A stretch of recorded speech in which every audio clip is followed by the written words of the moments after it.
ഇന്ന് പഞ്ചതന്ത്രത്തിൽ നിന്നുള്ള 2 കഥകൾ പറഞ്ഞു തരാം. ആദ്യത്തെ കഥ ദേവശർമ്മയുടെയും ആഷാഢഭൂതിയുടെയും കഥയാണ്.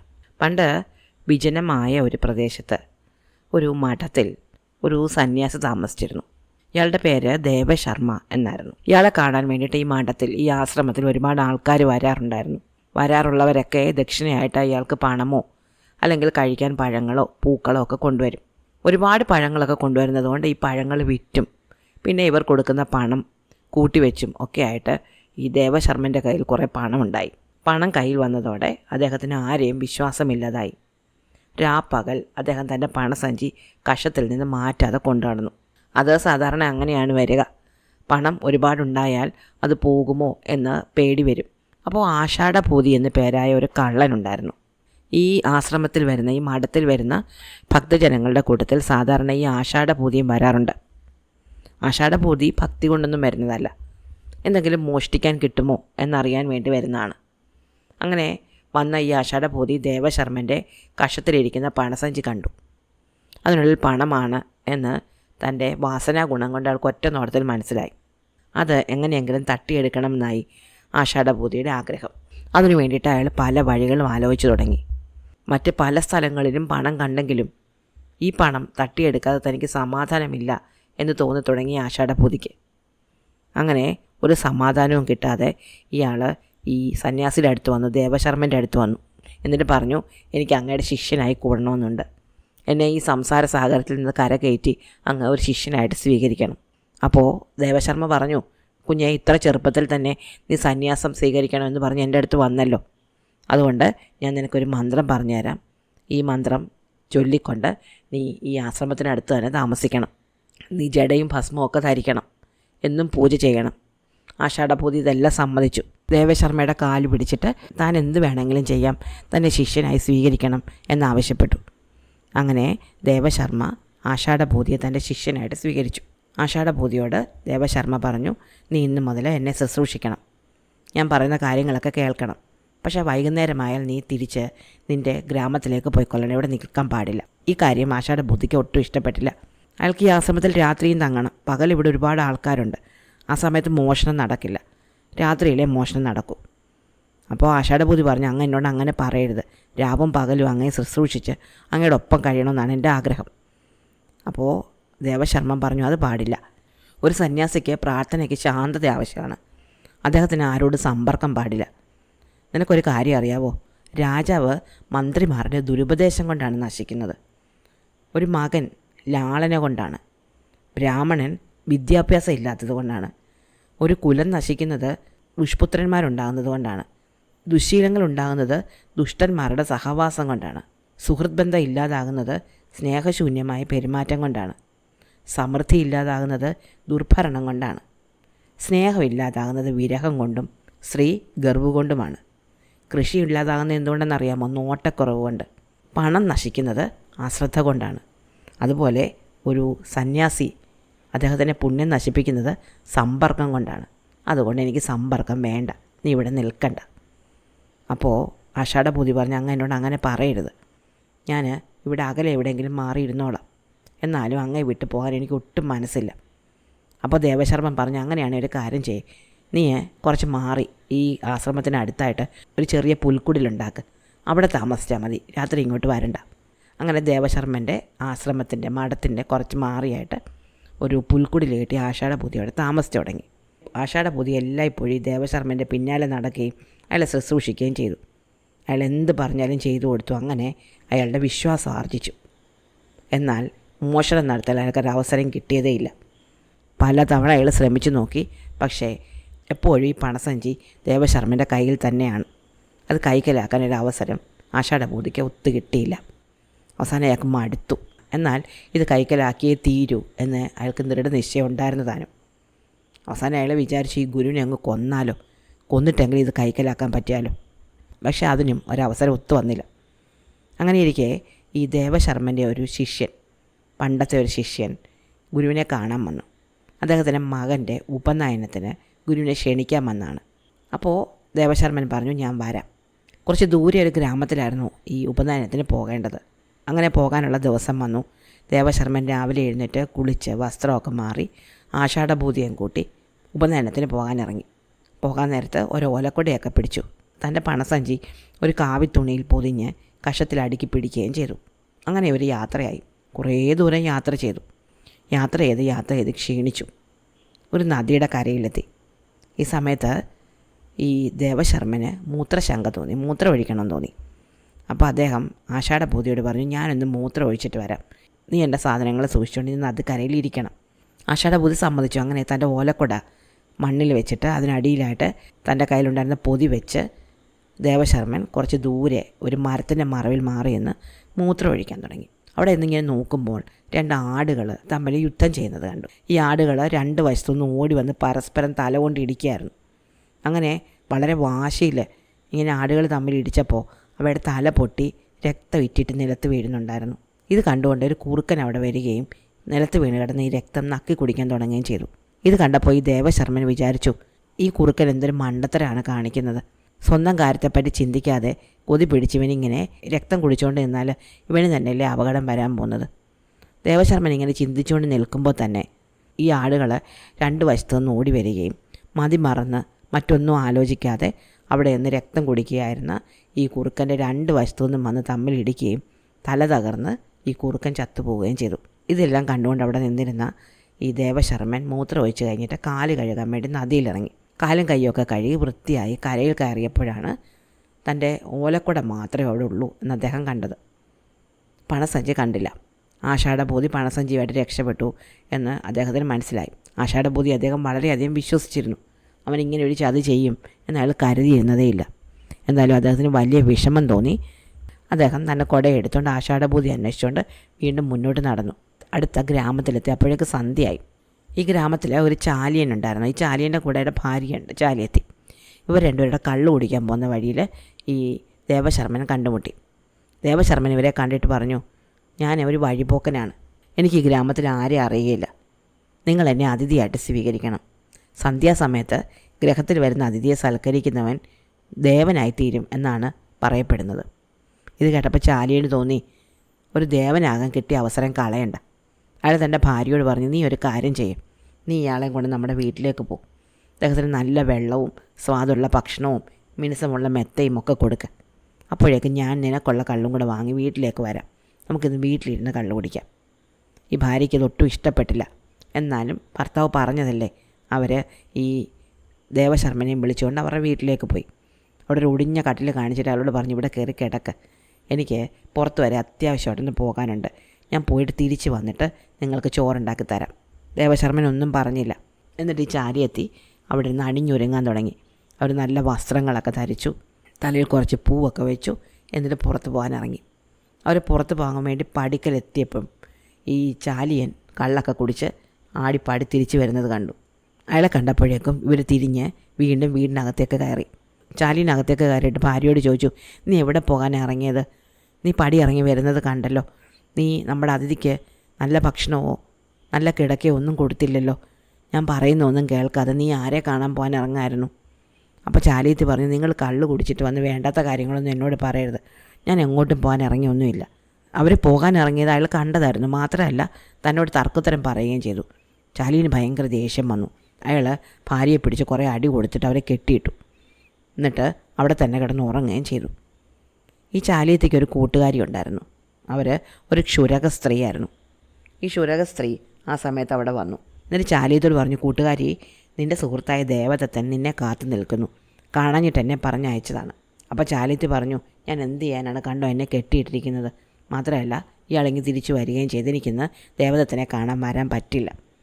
അപ്പോൾ ക്ഷുരക സ്ത്രീ പറഞ്ഞു, നിൻ്റെ ഭർത്താവ് ബോധമില്ലാതെ കിടന്ന് ഉറങ്ങുകയാണ്, അയാൾ ഇപ്പോഴെങ്ങും ഉണരാൻ പോകുന്നില്ല, രാവിലെ ആയിട്ടേ ഉണരുകയുള്ളൂ. ഒരു കാര്യം ചെയ്യേ, ഞാൻ നിന്നെ കെട്ടഴിച്ച് വിടാം, പകരം നീ എന്നെ ഇവിടെ കെട്ടിയിട്ടു, അഥവാ അയാൾ ഉണരുകയാണെങ്കിലും ഇരുട്ടത്ത് നീ ആ കിടക്കുന്നതെന്ന് വിചാരിച്ചോളൂ, എന്നിട്ട് നീ പോയി ദേവദത്തനെ കണ്ടിട്ട് വാ. അങ്ങനെ ചാലിയത്തി ഇത് സമ്മതിച്ചു. ചാലിയത്തിയെ ഈ ക്ഷുരക സ്ത്രീ കെട്ടഴിച്ചു വിട്ടു. പകരം ക്ഷുരക സ്ത്രീയെ ചാലിയത്തി അവിടെ കെട്ടിയിടുകയും ചെയ്തു. എന്നിട്ട് അവർ തൻ്റെ സുഹൃത്തിനെ കാണാൻ വേണ്ടിയിട്ട് പോയി. എന്നാൽ കുറച്ചു നേരം കഴിഞ്ഞപ്പോഴേക്കും നമ്മുടെ ചാലിയൻ ഉണർന്നു. അപ്പോഴേക്കും അയാളുടെ കള്ളിൻ്റെ കെട്ടൊക്കെ വിട്ടിരുന്നു. അയാൾ വിചാരിച്ചു, കഷ്ടമായിപ്പോയി, ഭാര്യയെ തല്ലി ഇങ്ങനെ കെട്ടിയിടണ്ടായിരുന്നു. അയാൾ അവിടെ കിടന്നുകൊണ്ട് ഭാര്യയോട് പറഞ്ഞു, എടി ഇന്ന് മുതൽ നീ എന്നോട് ചോദിക്കാതെ വീടിന് പുറത്തിറങ്ങിയില്ലെന്നും ഞാൻ പറയുന്നതിന് ഉത്തരമായിട്ട് തർക്കുത്തരം പറയുകയില്ലെന്നും പറയുകയാണെങ്കിൽ ഞാൻ നിന്നെ കെട്ടഴിച്ചു വിടാം. താൻ ഉത്തരം പറയുകയാണെങ്കിൽ തൻ്റെ ശബ്ദം കേട്ടിട്ട് തൻ്റെ കള്ളത്തരം ഈ ചാലിയൻ കണ്ടുപിടിക്കും എന്ന് മനസ്സിലാക്കിയ ക്ഷുരക സ്ത്രീ ഒന്നും മിണ്ടാതെ അവിടെ ഇരുന്നു. അപ്പോൾ ചാലിയൻ വീണ്ടും പറഞ്ഞു, എടി നീ പുറത്തിറങ്ങിയില്ല, എന്നോട് തർക്കുത്തരം പറയുകയില്ല എന്നൊന്നും പറഞ്ഞാൽ മതി, ഞാനിപ്പോൾ നിന്നെ കെട്ടഴിച്ചു വിടാം. അപ്പോഴും ഈ ക്ഷുരക സ്ത്രീ ഒന്നും മിണ്ടിയില്ല. അപ്പോൾ ഈ ചാലിയന് വീണ്ടും ദേഷ്യം വന്നു. അയാൾ ദേഷ്യം സഹിക്കാതെ അടുക്കളയിൽ പോയി ഒരു കത്തി എടുത്തുകൊണ്ട് വന്നിട്ട് ഈ ക്ഷുരക സ്ത്രീയുടെ മൂക്കങ്ങ് മുറിച്ച് കളഞ്ഞു. എന്നിട്ട് പറഞ്ഞു, നീ ഇവിടെ തന്നെ ഇരിക്കുക, നീ ഒരഹങ്കാരിയാണ്, നീ എന്ത് പറഞ്ഞാലും കേൾക്കില്ല. ഈ കാര്യങ്ങളെല്ലാം കണ്ടുകൊണ്ട് ദേവശർമ്മ ഒടിഞ്ഞ കട്ടിലിൽ കിടപ്പുണ്ടായിരുന്നു.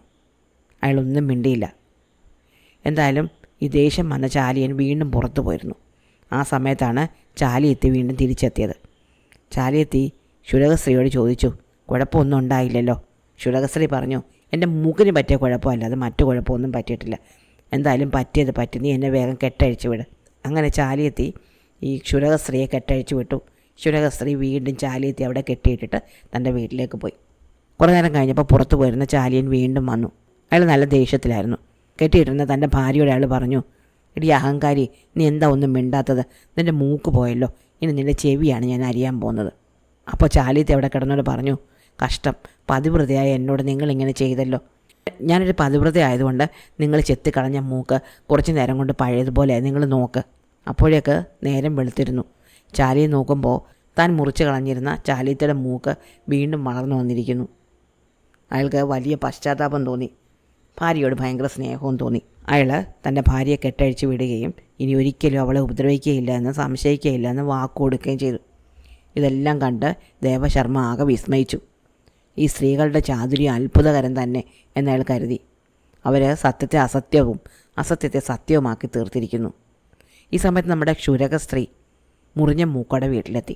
അന്ന് രാത്രി അവരുടെ ഭർത്താവ് വീട്ടിലുണ്ടായിരുന്നില്ല. തലേന്ന് രാത്രിയിൽ രാജകൊട്ടാരത്തിൽ പണി കൂടുതലായിരുന്നു. അതിനാൽ അയാൾ അവിടെ കിടന്നുറങ്ങിയത്. അയാൾ രാവിലെ വന്നിട്ട് തൻ്റെ ക്ഷുരകപ്പെട്ടി മുറിക്കുള്ളിൽ കൊണ്ടുവച്ചു. അതിനുശേഷം നദിയിൽ കുളിക്കാൻ പോയി. കുളിച്ചിട്ട് തിരിച്ചു വന്ന അയാൾ വാതിക്കൽ നിന്നുകൊണ്ട് ഭാര്യയോട്, എടി എൻ്റെ ക്ഷുരകപ്പെട്ടി എടുത്തെങ്കിൽ പുറത്തേക്ക് താ എന്ന് പറഞ്ഞു. ഈ സമയത്ത് ക്ഷുരകത്ത് വീടിനകത്തിരിക്കുകയാണ്.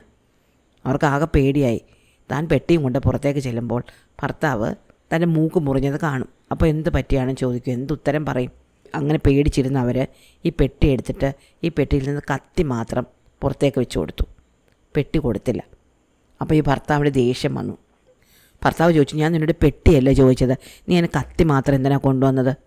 ഭാര്യ ഒന്നും മിണ്ടിയില്ല. ദേഷ്യം വന്ന അയാൾ വീടിനകത്തേക്ക് ആ കത്തി എടുത്ത് ഏറ് വെച്ച് കൊടുത്തു. പെട്ടെന്ന് ക്ഷുരക സ്ത്രീ തൻ്റെ മൂക്കിൽ പിടിച്ചുകൊണ്ട് ഉറക്ക നിലവിളിച്ച്, അയ്യോ ഈ മഹാപാപി എൻ്റെ മൂക്കരിഞ്ഞ് കളഞ്ഞേ. അവിടെ ആകെ ബഹളമായി. ആ വഴി പോവുകയായിരുന്ന രാജഭടന്മാർ ഇത് കേട്ടോണ്ട് അകത്തേക്ക് വരികയും ഈ ക്ഷുരകനെ പിടിച്ചു കെട്ടി മൂക്ക് മുറിഞ്ഞ പെണ്ണിനെയും കൂട്ടി ന്യായാധിപൻ്റെ അടുത്തെത്തുകയും ചെയ്തു. അപ്പോൾ ആ സഭയിൽ രാജാവും ഉണ്ടായിരുന്നു. അപ്പോൾ രാജാവ് ഈ ക്ഷുരകനോട് ചോദിച്ചു, നീ എന്തിനാണ് നിൻ്റെ ഭാര്യയുടെ മൂക്കരിഞ്ഞ് കളഞ്ഞത്? ക്ഷുരകന് ഒരു ഉത്തരവ് ഉണ്ടായിരുന്നില്ല. അയാൾക്ക് ആകെ വിഷമമായിപ്പോയി. രാജാവ് ഉടൻ തന്നെ പറഞ്ഞു, ഇവന് തെറ്റ് ചെയ്തു. ഇവൻ തൻ്റെ ഭാര്യയുടെ മൂക്ക് ഒരു കാരണവുമില്ലാതെ മുറിച്ച് കളഞ്ഞു. അതിനാൽ ഇവനെ ശൂലത്തിന്മേലേറ്റ് കൊല്ലാൻ ഞാൻ വിധിക്കുന്നു. ഈ സമയത്ത് ദേവശർമ്മ അവിടെ എത്തുകയും രാജാവിനോട് ഈ ക്ഷുരകൻ നിരപരാധിയാണ് എന്ന് അറിയിക്കുകയും ചെയ്തു. ദേവശർമ്മ നടന്ന കഥ മുഴുവനും ഈ രാജാവിനോട് പറഞ്ഞു കൊടുത്തു.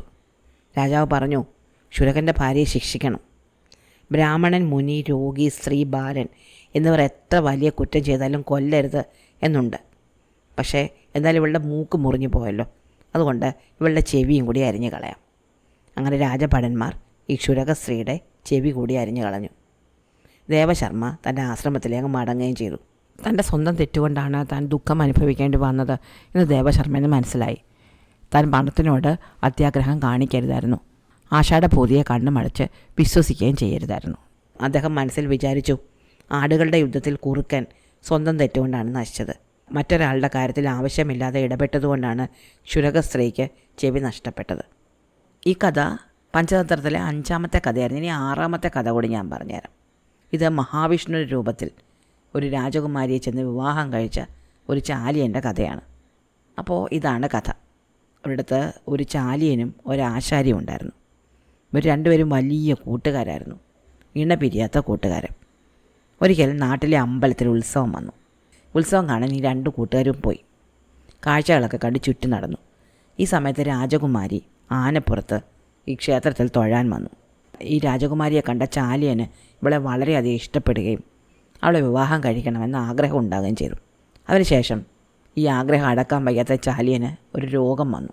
എന്തൊക്കെ ചികിത്സ ചെയ്തിട്ടും ചാലിയൻ്റെ രോഗം മാറുന്നില്ല. സുഹൃത്തായ ആശാരിക്ക് വലിയ ദുഃഖമായി. അവസാനം ആശാരി ചാലിയനോട് ചോദിച്ചു, നീ എന്തിനാ ഇങ്ങനെ വിഷമിക്കുന്നത്?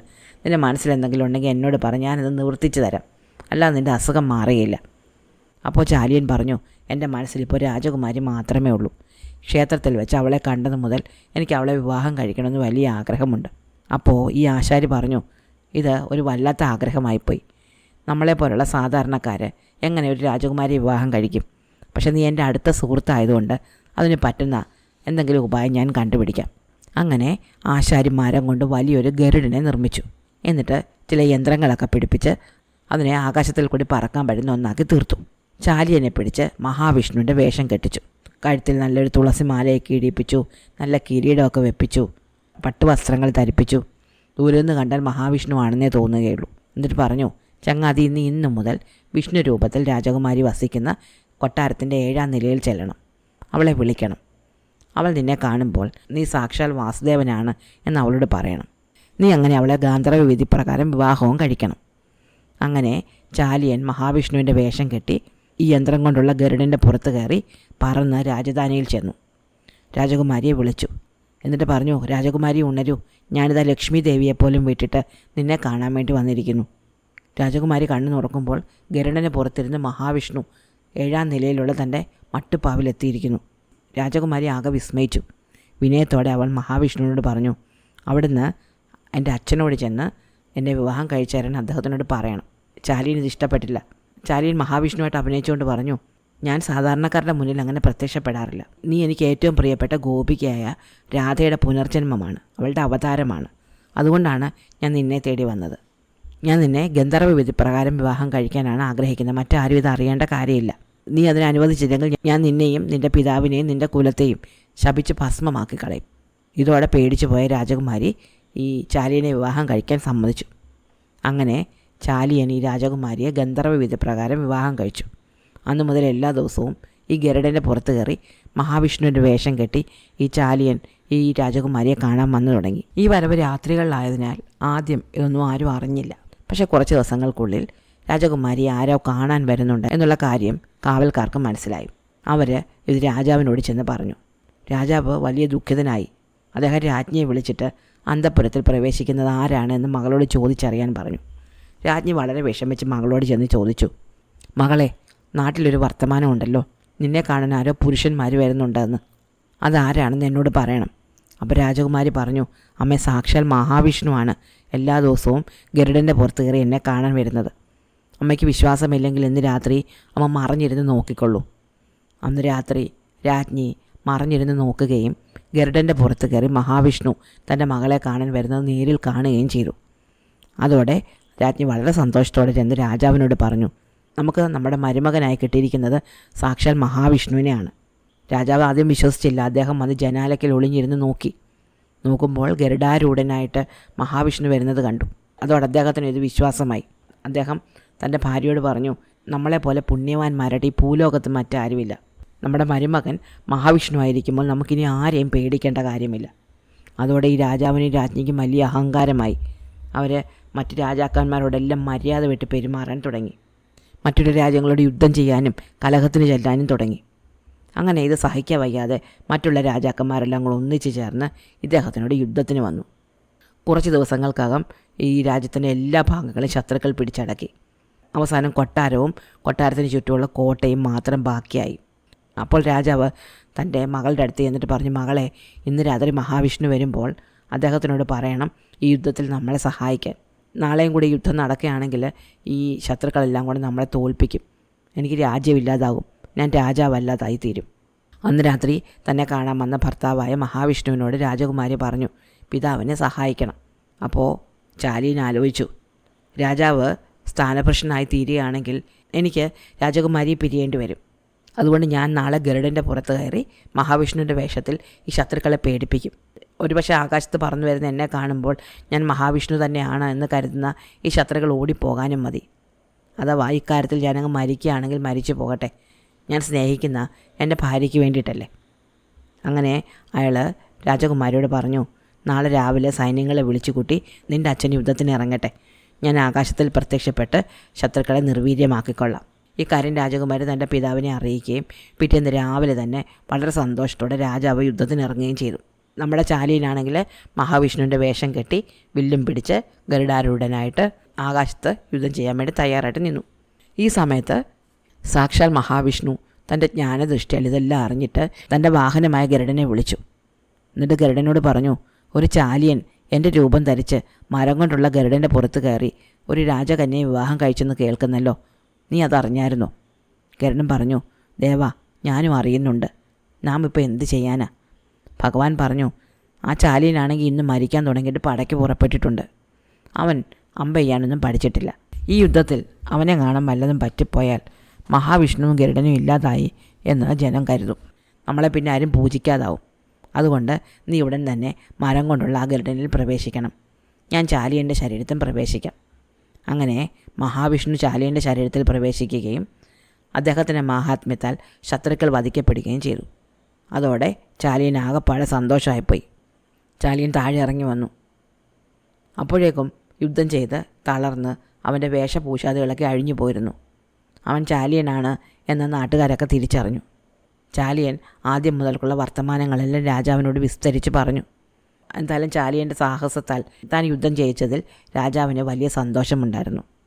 രാജാവ് ജനങ്ങളുടെ മുന്നിൽ വെച്ച് തൻ്റെ മകളെ ചാലിയന് യഥാവിധി വിവാഹം കഴിച്ചു കൊടുത്തു. രാജ്യവും അവന് കൊടുത്തു. ചാലിയൻ രാജകുമാരിയോടൊപ്പം രാജഭോഗങ്ങൾ അനുഭവിച്ച് സുഖമായിട്ട് ചിരകാലം വാണു. ഇന്നത്തെ കഥകൾ ഇഷ്ടമായോ? അടുത്ത കഥ അടുത്ത ദിവസം.